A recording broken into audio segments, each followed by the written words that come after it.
തൃക്കാക്കര നഗരസഭ vice chairman അബ്ദുഷാനയ്ക്കും സഹോദരനുമെതിരെ പീഡന പരാതിയിൽ കേസ്. വിവാഹ വാഗ്ദാനം നൽകി യുവതിയെ പീഡിപ്പിച്ച് ഗർഭിണിയാക്കിയതിനാണ് കേസ്. 2023 കേസിനാസ്പദമായ സംഭവം നടന്നത്. കിരൺ കുമാർ ചേരുന്നു. കിരൺ, എന്താണ് വിവരങ്ങൾ?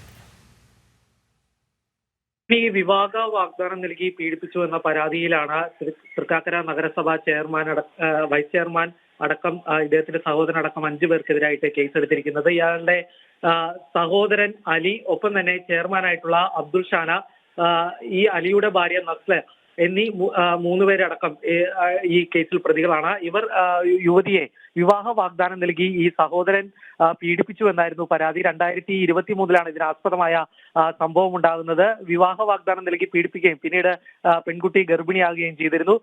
ഇവരുടെ ഗർഭചിത്രം നടത്താൻ ആവശ്യപ്പെട്ടുകൊണ്ട് ഇവരെ നിർബന്ധിച്ചുവെന്നും ഒപ്പം തന്നെ ഇവരെ ആശുപത്രിയിൽ കൊണ്ടുപോയി ഭീഷണിപ്പെടുത്തിയെന്ന അടക്കമുള്ള പരാതിയിലാണ് ഇപ്പോൾ പോലീസ് കേസെടുത്തിരിക്കുന്നത്. കാക്കനാട് ഇൻഫോ പാർക്ക് പോലീസാണ് ഇവർക്കെതിരായിട്ട് കേസെടുത്തിരിക്കുന്നത്.